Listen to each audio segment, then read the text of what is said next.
Bonjour à toutes et à tous et bienvenue au Cryptos Technical Briefing. Chers amis, je suis ravi de vous retrouver mardi 10 décembre 2024, ravi de vous retrouver pour la nouvelle édition du CTB en 7. CTB pour Cryptos Technical Briefing. Bah oui, écoutez, il faut bien trouver un petit acronyme qui va bien.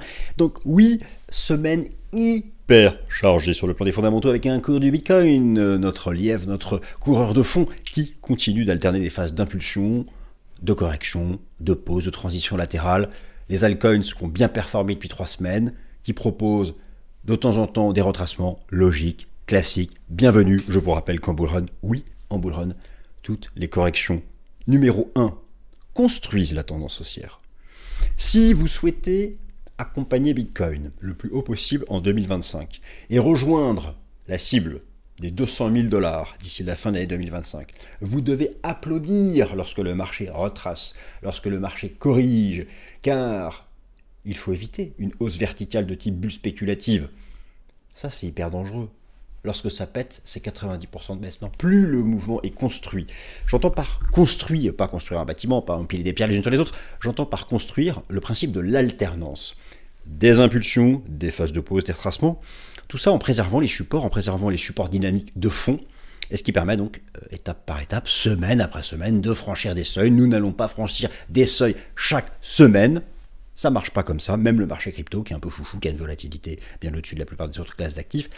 Bref, mais vous le savez, nous le savons tous, les phases de pause, de retracement, de correction sont des opportunités. Alors semaine hyper chargée sur le plan des fondamentaux, ça commence aujourd'hui, le 10 décembre, mardi 10 décembre, avec un vote très attendu chez Microsoft. Alors déjà, un certain nombre de sociétés américaines cotées, la plus célèbre d'entre elles, MicroStrategy, ont déjà commencé à accumuler des bitcoins. MicroStrategy, c'est même monstrueux. Gargantuesque. Bon. Aujourd'hui, les actionnaires de Microsoft votent pour savoir si justement Microsoft, enfin il faut donner leur avis, peut ou pas aussi constituer une réserve en Bitcoin. Et c'est important parce que Microsoft, ça fait partie des GAFAM, voilà, on est dans le top 7 des capitalisations boursières américaines, les stars de la tech, les Magnificent Seven. Et derrière, ça pourrait faire, entre guillemets, jurisprudence, enfin en tout cas, ça pourrait donner l'exemple. Donc ce vote est important, mais cette semaine, vous avez de la macro américaine, de la macro chinoise, la Chine qui a encore annoncé un package de mesures depuis septembre, elle n'arrête pas d'en annoncer, et là, pour l'année 2025, elle nous annonce que ça va être pas un open bar monétaire, un open bar budgétaire, mais retrouver des conditions monétaires et budgétaires de plus en plus accommodantes. Donc en 2025, nous allons avoir des conditions monétaires accommodantes en Chine, de plus en plus accommodantes en Occident. Tout ça va aider à construire le bull run. Et tout ça, ça fait partie des arguments fondamentaux qui, moi, chaque semaine, chaque jour, à chaque fois qu'il y a de temps en temps des corrections, me font garder confiance, me font voir les corrections avec le sourire. Vous le savez, nous en avons déjà parlé.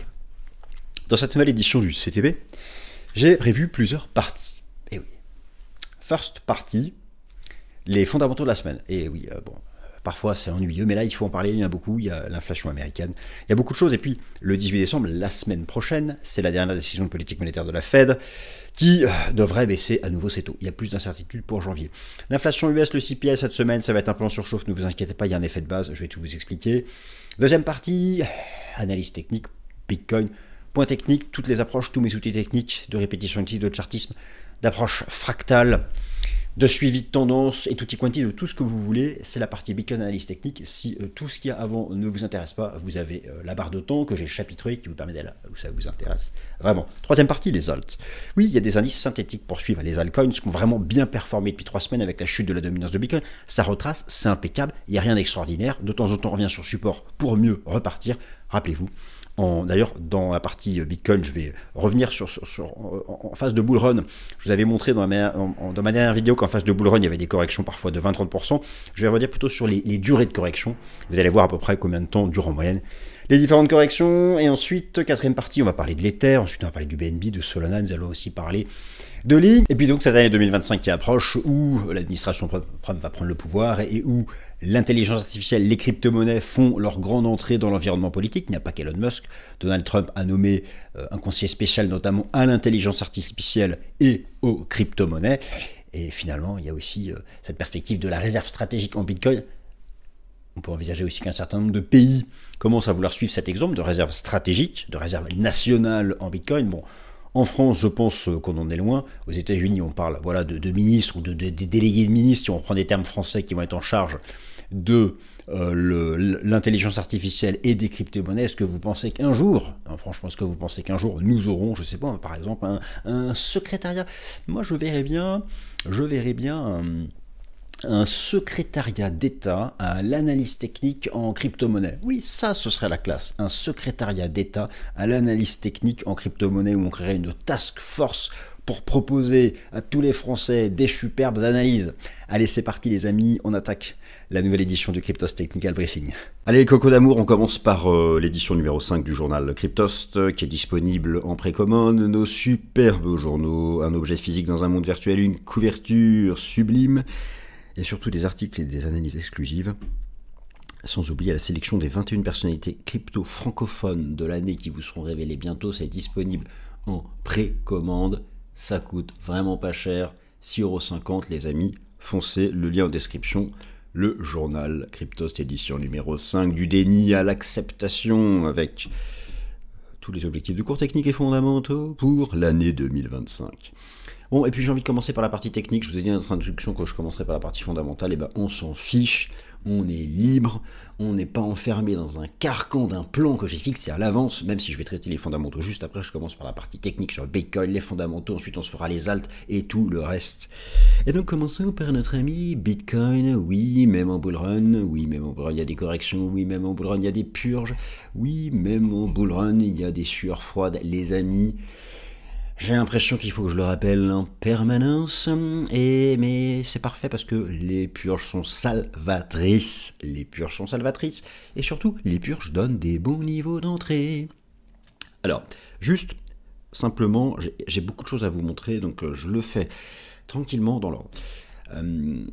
Du chartisme, de la répétition de cycles. Vous allez voir, il y a un gros débat sur la répétition de cycles, parce que ça dépend vraiment comment on calibre les cycles pour les comparer les uns avec les autres. C'est passionnant, c'est un truc de malade. Bon, alors déjà, juste, je vous remonte le cycle de 2016. Le cycle de 2016, quand on avait dépassé l'ancien record historique, voilà, vous voyez que le marché est quand même passé de 1000 à 20 000, il se mangeait des corrections régulières de moins 40. Ouais, bah, moins 40, les amis, c'est comme si on revenait à 70K avant de repartir à la hausse. Hein. Donc, mais c'est comme ça. Le cycle précédent, lui, il se mangeait aussi des corrections de moins 30, moins 26, moins 10. Voilà. Donc là, entre 100 et 90, on s'est mangé qu'un moins 10. Donc, ça reste hyper correct. Regardez sur le cycle précédent, la propreté. Checkez-moi ça les guys. Checkez-moi ça les guys. La propreté de la moyenne mobile exponentielle à 50 jours et la moyenne mobile simple à 50 jours. En bull run, les amis, tous les retests, EMA 50, SMA 50, ça se paye. Parfois, alors prenez le cycle de 2016. Regardez, prenez le cycle de 2016. On passait parfois un petit peu en dessous, mais c'était très bref. Et dès qu'on repassait au-dessus, c'était le signal du départ. Ça va être la même chose sur ce cycle. Ça va être exactement la même chose sur ce cycle. Donc déjà, je commence par vous montrer ça, parce que j'ai envie de vous montrer ça. Et donc, vous voyez, elles sont là, EMA 50, on est juste en train de les attendre. On les attend tranquillement, avec de la vol autour des 100K. Alors, déjà, est-ce que c'est surprenant? Nous allons parler des multiples de 10. 10, 100, 1000, 10 000, 100 000, 1 million, 10 millions, 100 millions. Donc, vous avez sous les yeux un graphique. You can visualize a chart qui vous montre comment se comporta Bitcoin à l'époque lorsqu'il fit la connaissance pour la première fois des multiples de 10. Et donc, par exemple, lorsqu'il fit la connaissance du multiple, enfin des 10 $, on aimerait tous l'acheter à 10 $. Regardez-moi un peu la vol qu'il nous a mis, des pièges, des bull traps, et puis le temps qu'il a mis avant de vraiment s'en extraire. Regardez-moi les 100 $. Breakout, piège, breakout, piège, breakout, piège. Et ça a fini par passer. On a quand même mis avril, on a mis 3 mois. Bon, ça, les 1000, c'était le bout du cycle, donc ça, c'était le bear market. Regardons quand est-ce qu'on a vraiment franchi les 1000. Attendez, j'en prends un peu de recul, voilà. Hop, regardez-moi, la vol au niveau des 1000 $. On franchit, piège, on réintègre, on franchit, piège, on réintègre, et ça passe. Ça a mis janvier à mars, 3 mois. Je vous rappelle qu'on est arrivé aux 100 000 $ le 22 novembre. Ça fait 2 semaines et demie. D'accord? Bon. Ensuite, comment ça s'est passé quand il a franchi... Alors, par exemple, la première fois qu'il a franchi les 10 000 $, on a eu 3-4 séances de vol et c'est passé. Mais c'était à la fin du cycle. Combien de temps il a mis vraiment à les franchir? Ensuite, regardez le temps, dans le cycle de 2020, le temps qu'il avait mis à les franchir. Donc, ce que je veux vous dire déjà, c'est que tout d'abord, la volatilité actuelle, non seulement donc, n'a rien d'exceptionnel lorsqu'on reprend les cycles précédents, et nous sommes même dans une volatilité très réduite. Très réduite. Je veux dire, si on répétait les cycles précédents, et donc les corrections de moins 20, moins 30, ça peut nous ramener là, avant de repartir. Donc là, pour l'instant, on doit être satisfait. Ça reste vraiment sous contrôle par rapport aux stats de volatilité de Bitcoin. Mais donc, les 100 000, multiples de 10, on y passe un peu de temps. Là, nous y sommes depuis le 22 novembre. On ne va pas y passer 3 mois, je vous rassure, ça va passer avant. Alors, justement, EMA 50, SMA 50 remonte. Alors, il y a deux options, bien sûr. Hein. Soit on y va, soit ça reste flat et ça arrive et ça pump. Ça, c'est l'hypothèse. Regardez ce que je vous ai trouvé. Je vais un peu dans tous les sens, mais je vous fais un petit catalogue de tout ce que j'ai trouvé. Donc vous avez déjà cette ligne de tendance, vous savez, donc je vous l'avais montré, je suis en échelle logarithmique, hein, pour ceux qui cherchent la même. Elle est ici tracée en weekly, et regardez un peu comment, donc je la mets en weekly, je la reporte en daily, vous voyez un peu comment on s'y accroche. Vous pouvez aussi y ajouter les enseignements du système Ishimoku, et donc nous sommes là dans l'intervalle Tenkan Kijun. Elle est là la Kijun, rappelez-vous la Kijun qu'on pensait que le marché reviendrait, non finalement c'est elle qui est revenue au cours, c'est elle qui est montée au cours. Donc voilà, tout est là. Scénario numéro 1, on tient la Kijun et la trendline, et on finit par dépasser les 100K, en mode rallye de Noël. Alors, moi, qu'est-ce que je vous avais dit, moi, comme bêtise? Je vous avais dit qu'on passerait les 100K avant le 15 décembre. Voilà, alors on a passé les 100K avant le 15 décembre, on a fait 103 500. Je suis d'accord, on est en dessous maintenant, ok, mais bon, voilà, peu importe. Est-ce qu'on les passe pour de vrai? Est-ce qu'on les passe pour de vrai? C'est-à-dire, est-ce qu'on s'en éloigne de manière significative? Allez, on va dire maintenant, avant la fin d'année, je pense que c'est possible, vous allez voir. Donc, pour l'instant, on s'accroche à ça. Si ça pète, on ira chercher les EMA 50, et là, par contre, ça va tenir. Hein. C'est vraiment les supports. C'est les deux, ça marche sur tous les jetons d'ailleurs. Prenez toutes vos alts que vous suivez, mettez-moi EMA 50, SMA 50. Moyenne mobile exponentielle à 50 jours, moyenne mobile simple à 50 jours, c'est le big support en bull run, surtout en phase initiale. Surtout donc en phase initiale. Bon, la dominance de Bitcoin, il y a eu une superbe, depuis 3 semaines, un superbe comportement des alts, hein, avec parfois les alts qui nous font des plus 20, des plus 30, comme elles peuvent faire un moins 20 2 jours plus tard. C'est comme ça que ça marche. J'ai une partie sur les alts, j'arrive. Alors la dominance a trouvé un support ici. Pour moi, tant qu'on tient ça, on n'est pas en saison des alts. On a eu une période favorable aux alts. C'est le jour où ça cassera qu'on l'aura, mais ça ne sera pas cette année. Donc là, la dominance a quand même trouvé un solide support. Alors maintenant, il y a bien sûr, nous sommes sous les 100K depuis le 22 novembre. Pour comparer les cycles, je me suis intéressé aux durées des corrections. Alors là, pour comparer les cycles, en fait, tout dépend de la base de départ. Et vous allez voir que les messages ne sont pas les mêmes. Vous pouvez comparer les cycles en les alignant en fonction du nombre de jours par rapport au halving. Et déjà là, on voit qu'on ne fait pas de la répétition de cycle. Parce que si vous comparez, nous sommes en rouge, en vert 2020, en orange 2016. Si nous avions fait de la répétition de cycle en tenant compte de l'écart au halving, nous aurions dû pumper jusqu'à mi-décembre et ensuite corriger. Il n'y a pas eu d'accélération. Alors, on est autour des 100K, il n'y a pas eu la même accélération. Donc déjà, on peut se dire que la comparaison de cycle en tenant compte du nombre de jours par rapport au halving tient moins la route. En tout cas, alors, on ne décroche pas, mais nous n'avons pas eu le pump, on est resté flat. Depuis 2 semaines autour des 100K. Donc, mais la répétition de cycle selon le nombre de jours, l'écart par rapport au halving, la base de comparaison, c'est un multiple par rapport au point bas du vert, nous disait que ça pouvait accélérer jusqu'à mi-décembre et ensuite corriger. Par contre, lorsque vous comparez les cycles en tenant compte non pas du nombre de jours qui les séparent du halving, donc là j'ai le cycle actuel de 2020 de 2016, je compare les cycles en tenant compte du nombre de jours qui nous séparent du breakout de l'axe ATH. Vous êtes avec moi, Je compare les cycles en tenant compte du nombre de jours qui nous séparent de l'ex-ATH. Eh bien, cette comparaison nous dit qu'au contraire, on doit accélérer après le 15 décembre. Donc, si vous comparez les cycles en fonction du nombre de jours qui nous séparent du halving, ça nous dit qu'on corrige après le 15 décembre. Si vous comparez les cycles en tenant compte du nombre de jours qui nous séparent du breakout de l'ATH, ça nous dit qu'on accélère à partir du 15 décembre. Ah bah, mais oui, la comparaison de cycle a ses limites, et bien sûr, la comparaison de cycle a ses limites, en particulier la base de comparaison. C'est pour ça qu'il faut avoir plusieurs éléments. Alors, j'ai voulu penser donc à une troisième façon de comparer les cycles, et en particulier cette fois-ci de les comparer en les alignant d'un point de vue calendaire. Donc on ne raisonne pas en fonction du nombre de jours par rapport au halving, on ne raisonne pas en fonction du nombre de jours par rapport à la TH. J'ai trouvé ce graphique qui les compare, on n'est pas à jour, nous on est en noir, hein, mais regardez surtout en jaune 2016, et en bleu 2016 et en jaune 2020. Eh bien, si on compare les cycles en les alignant d'un point de vue calendaire, on est censé bourrer fin décembre. Donc, si on compare les cycles, nous là on est en noir, mais le graphe a un peu de retard, mais peu importe. Donc, si on compare les cycles d'un point de vue calendaire, donc ils sont là, les cycles, on les a fait démarrer à l'automne. C'est toujours comme ça, ils démarrent toujours à l'automne, entre novembre et janvier, dans leurs années respectives. On est censé bourrer fin décembre. Si on compare les cycles en fonction du nombre de jours qui nous séparent du breakout de l'ADH, on est censé bourrer fin décembre. Si on compare les cycles en tenant compte du nombre de jours qui nous séparent de la ligue, on est censé corriger fin décembre. 2 contre 1. Voilà, voilà les datas.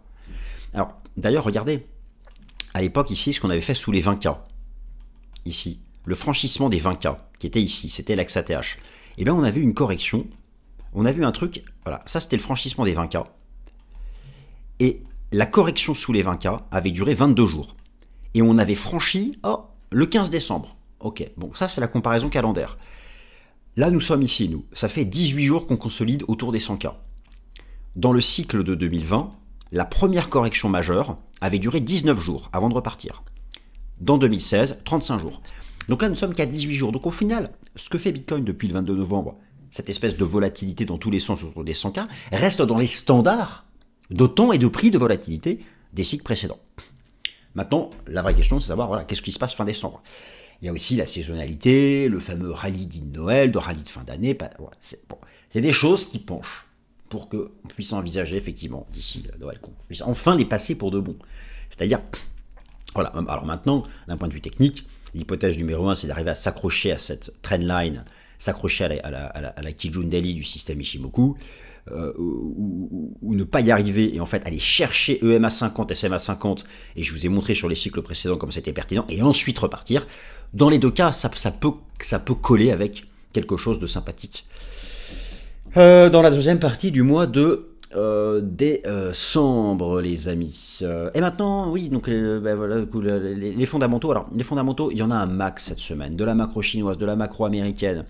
Vous avez aujourd'hui, je vous en ai parlé, le vote chez Microsoft pour savoir s'ils peuvent investir une partie de la trésorerie en Bitcoin ou pas. Bon, alors ça va être important. Au final, l'événement fondamental, la relance massive de la Chine.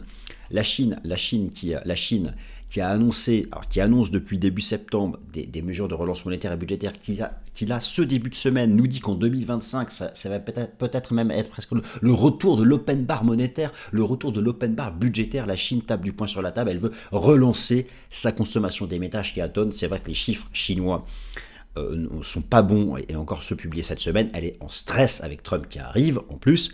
Donc ça, c'est quelque chose de majeur. La Chine annonce du lourd. Ça va nous porter en 2025. Maintenant, en cette fin d'année, l'événement fondamental majeur, c'est bien sûr la décision de politique monétaire de la Fed du 18 décembre, la dernière de l'année. 89% de probabilité qu'elle baisse une dernière fois ses taux, Par contre, une pause en janvier. Pourquoi ? Eh bien, parce que, alors, qu'elle baisse ses taux, là, le 18 décembre est crédible, ne serait-ce que parce que le taux de chômage lors de la mise à jour du dernier rapport NFP est remonté, 4,2% de la population active, c'est un peu plus parce que là, en fait, c'est arrondi, et donc nous sommes pas loin du seuil d'alerte de la Fed à 4,4. Par contre, pour continuer à baisser ses taux en début d'année prochaine, c'est l'inflation. Et là, l'inflation, il y a une surchauffe. Mais il y a une surchauffe, alors, il y a des vraies raisons de surchauffe, notamment du côté de l'inflation des services. Il y a aussi un effet de base du côté de l'inflation nominale. L'inflation CPI est mise à jour ce mercredi. Actuellement, elle est à 3,3 en sous-jacent, 2,6 en nominal. En nominal, ça va dire en sous-jacent, ça pourrait rester stable. On est quand même largement au-dessus des deux. Il y a une question d'effet de base. Alors, effectivement, l'algorithme de la Fed New Cleveland nous dit que voilà, ça va surchauffer un peu sur les chiffres de l'inflation publiés ce mercredi, et qui concerne le mois de novembre. Il y a toujours un décalage. Lorsque je vous parle d'un effet de base, je vous en montre juste un seul. Vous pouvez prendre par exemple le prix du pétrole et vous demandez voilà pourquoi est-ce que cette inflation nominale rebondit. Pas parce que regardez, voilà où est-ce que nous étions, où est-ce que nous étions en fin d'année dernière, quasiment au même prix sur le prix du pétrole qu'actuel. Donc il y a plus en fait d'effet désinflationniste du pétrole. Mais comme le prix du pétrole l'année dernière a fortement rebondi ensuite jusqu'au mois d'avril, et si nous on se maintient ici, il y a beaucoup de raisons fondamentales qui devraient le maintenir dans cette zone basse, on va retrouver de la désinflation nominale. Bref, il y a un effet de base. Donc voilà, n'attendez rien d'exceptionnel du côté de l'inflation cette semaine, ni peut-être en début d'année prochaine. Mais voilà, ça peut faire en sorte que la Fed marque un peu une pause en début d'année, puis tranquillement ça reprendra dans le courant de l'année. En tout cas, ça fait partie donc des fondamentaux majeurs à suivre cette semaine. Alors, et oui, et n'oubliez pas aussi cette semaine la dernière décision de l'année de politique monétaire de la Banque Centrale Européenne qui devra à nouveau, elle aussi, baisser ses taux. Donc en fait, en 2025, tout le monde va baisser ses taux.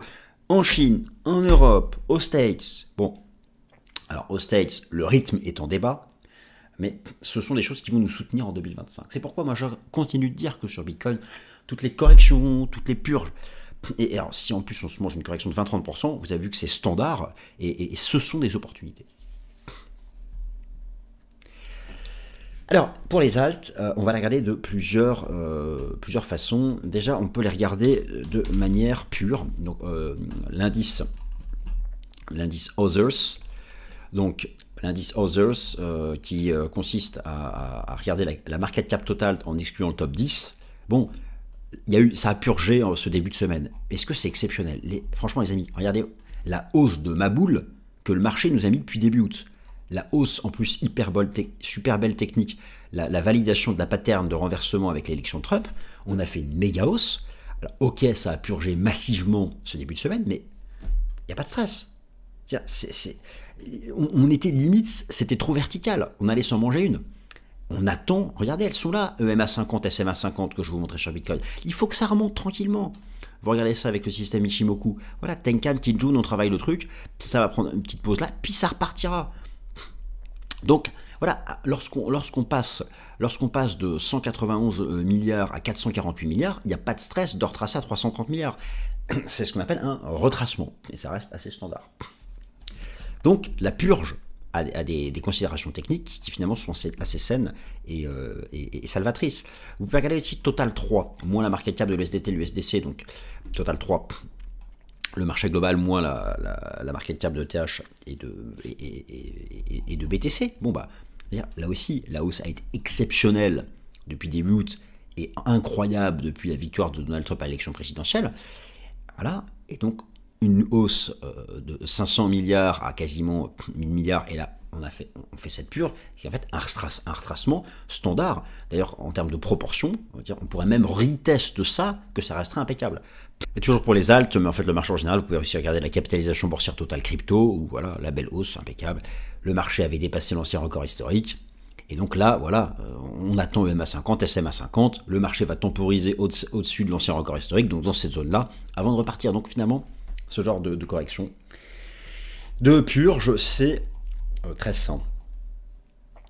Alors, ETH, mon cher ETH, bah écoutez, pareil, RS, belle hausse, depuis la victoire de Trump à l'élection présidentielle, une hausse qui voit des impulsions, des retracements, des impulsions, des retracements. En weekly. Alors déjà, la bonne chose sur Ethereum, c'est vraiment les inflows sur les ETF. Les inflows sur les ETF ETH, là c'est vraiment costaud, c'est vraiment solide. Ça montre que ça, il y a un rattrapage David BTC, ça c'est prometteur pour la suite. Le marché donc poursuit son rattrapage avec en target le record historique ici de TH entre 4006 et 4009. Le premier support weekly, ça reste toujours le même, 3002, 3003, ça temporise un peu. Alors il y a cette trendline que le marché ici a briqué, on essaye de s'y accrocher. Est-ce que ça va tenir, j'en sais rien. L'hypothèse 1, c'est comme sur Bitcoin, on arrive à s'y accrocher, on se maintient au-dessus, les moyennes mobiles remontent et ça repart, ou on va les chercher, ça repart dans un second temps, c'est le même topo. C'est le même topo que sur BTC. Dans tous les cas, je pense qu'on a ici des cibles qui peuvent être rejoints d'ici la fin d'année ou au début d'année prochaine, mais voilà, ça reste les targets. Donc voilà, là, on temporise un peu là, et puis ça repartira. Ça repartira. D'ailleurs, d'un point de vue relatif, vous pouvez vous tourner. Ouais, j'ai tellement de trucs. Du côté du ratio ETH BTC qui donc lui a fait son bottom en réagissant favorablement sur cette trendline. Ça se met en place, c'est gentil. Et petit à petit, donc en 2025, le ratio ETH BTC va continuer de remonter. Et tout ça donc nous montre que dans la durée, semaine après semaine, pas forcément sur une séance en particulier, Ethereum rejoindra son record historique et aura la capacité, poussée d'ailleurs par les infos sur les ETF, à faire mieux que le BTC. Le BNB, lui, alors la hausse est construite, c'est justement, elle n'a pas une nature verticale, en grande partie parce qu'en fait au States c'est Coinbase qui a le business, mais Binance reste le numéro 1 mondial. La hausse est quand même propre, lui il attend ses moyennes mobiles EMA 50 à SMA 50, voilà, donc on va prendre appui là et puis ça, on repartira à l'assaut. Il y a eu une tentative, alors on travaille l'ancien record historique, on n'a pas briqué et accéléré, mais on est en train de le travailler. Ça finira par passer. Finalement, il nous fait exactement la même chose que Bitcoin vis-à-vis des 100K. Il tergiverse autour dans un mouvement volatile, mais ça finira par passer. Le Solana, lui, nous fait vraiment un retour sur support hyper propre. Pareil, au contact de son record historique. Lorsque la TH sera franchie, moi j'ai une target d'extension à 360 $. Et regardez, lui, c'est propre. Hein. Il a attendu EMA 50, SMA 50. Là, il y est. Le marché de la travail, c'est aussi ce niveau horizontal. Et on peut envisager une prise d'appui pour un redémarrage de la tendance haussière. Bon, bien sûr, ça va être lié à Bitcoin, mais là, j'aime bien parce qu'on a à la fois ça, on a le Kumo daily qui est en soutien, et là, c'est quand même une zone où ça pourrait redémarrer. Link, un parcours vraiment incroyable. Link, c'est vraiment ce fut d'ailleurs dès octobre 2023 le cas d'école. Ici, le précédent cycle, le bear market, une longue phase d'accumulation, on en sortait par le haut, on est revenu retest, et ça repart, on est en vague 3. On a revoir les sommets ici du précédent cycle sont la cible pour Link. Là aussi, le parcours bullish a été quasiment vertical. Le marché a attend ses moyennes mobiles. Vous voyez, elles sont là, elles arrivent, surtout les jetons, laissez leur temps d'arriver, elles vont arriver, puis elles vont permettre le redémarrage. Et là aussi, c'est très similaire à notre ami le BTC. Voilà, chers amis, et puis n'oubliez pas donc d'aller précommander notre superbe journal, le numéro 5 du déni à l'acceptation. Merci de votre attention et passez une excellente semaine.